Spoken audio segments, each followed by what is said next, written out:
Hello, everyone. Some ways that I integrate content areas with each other are during social studies and science with ELA.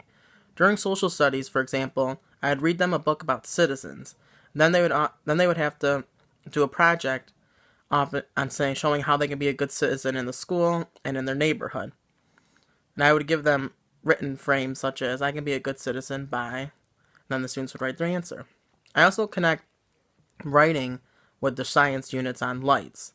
For example, I'd read them a book about lights, and then the students had to write how, and I would show them different examples of different types of lights, whether it's transparent, translucent, or reflective.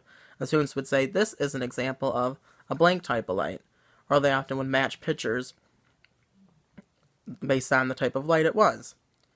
And then during morning meeting, I use a lot of skills such as science and math and integrate that with writing and speaking. For example, I have a calendar of the day. For example, on the top right corner, it would say 1-12-20, which is today's date. And I normally say, Dear first graders, today is, and I'd write it out, Sunday, January 12th, 2020. We have blank today, and we fill that in with our special. And after that, I would say the weather is like blank, and the students would turn and talk and then describe what the weather is like today. After that, it would say, we will be learning about we learn about CVC words. We'd often have the word cat, have CVCA words and dogs.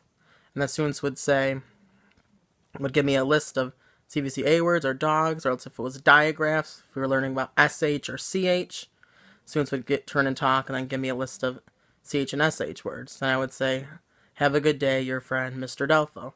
Then often before we would do the calendar, I forgot to mention, we would often do a greeting, either like a regular handshake, crisscross, or a whole group greeting with our hands in the middle and saying good morning. And then we would go over to the calendar. So if today's the 12th, I would say, what was yesterday? What's one less than 12? To get the students to think it's 11. Or what's one more than 12? And the students hopefully say 13.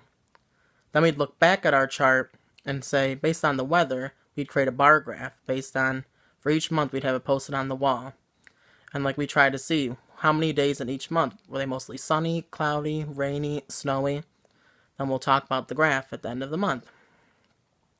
Another thing we use is money. So if it was the 12th day, if I had 12 pennies, I would say, what can we exchange for the 12 pennies? We have enough to change 10 of them into what? A dime or a nickel? And I'd also have a chart that they can use to reference when we're discussing this. Then we'd also use skip counting with the hundreds charts based on 2s and 5s. And we'd also would frequently go over time, like what time is it if this hand's here and there. Try to integrate a lot of things with speaking and listening and writing and science with the weather into my morning meeting. Thank you. Have a great day.